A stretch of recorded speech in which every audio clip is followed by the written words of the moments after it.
došli u Lučani. Možda, vas našla? Dobro. Odlično, super. Mislim da je zajednička tema svih praktično bila tema broj 1, a to je kada počinjemo radove na deonici Koridora 11 između Preljine i Požege, deonica koja je teška, deonica za izvođenje, za koju očekujemo na početku građevinske sezone da obeležimo i početak radova.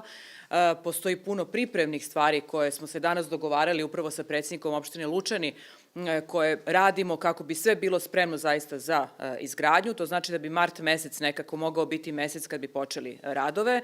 Vlada Republike Srbije je komercijalni ugovor potpisala, dogovorila sve uslove finansiranja sa kineskom Exim bankom. CRBC je kompanija koja će izvoditi radove. Investitor na ovoj deonici biće Putevi Srbije.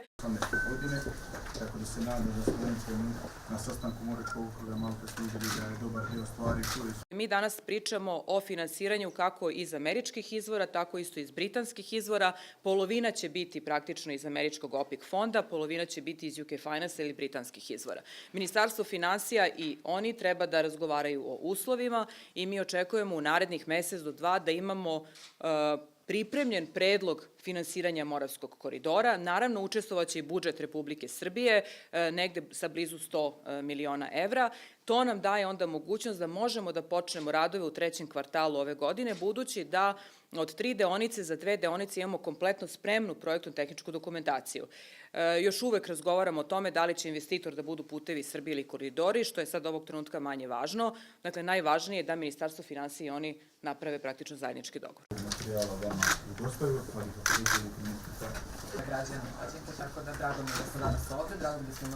Prvo, mi smo zaista prvo spremili Obrenovac-Ub, dakle kompletno spremljena deonica, mogla bi sad da se pusti u saobraćaj.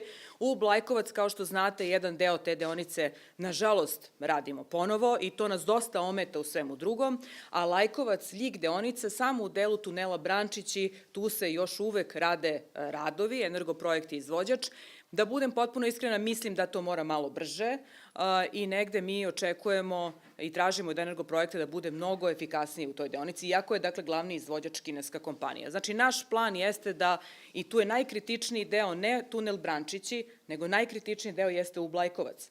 Dakle, jesu ta 4 kilometra koja se rade praktično iz početka.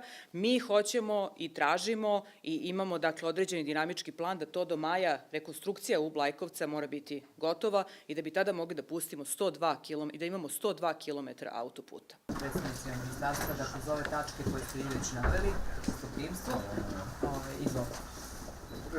Vlada Republike Srbije je donela prošle nedelje odluku da aerodrom postaje mešoviti aerodrom, odnosno, dakle, civilno-vojni aerodrom, ali ne samo to. U petak ćemo, verujem, potpisati ugovor, dakle, Vlada Republike Srbije će potpisati ugovor sa operaterom za civilni deo aerodroma, to je preduzeće Aerodromi Srbije. Tog trenutka, dakle, Kraljevo, aerodrom Lađevci postaju mešoviti međunarodni aerodrom. Vlada Republike Srbije će uložiti oko 8,6 miliona evra, dakle, u proširenje piste, u opremu koja je potrebna vezano pre svega za bezbednost i negde naš plan je da u junu mesecu imamo avione tipa, recimo, Boeing 737 koji mogu da slete ili da polete sa aerodroma Lađevci.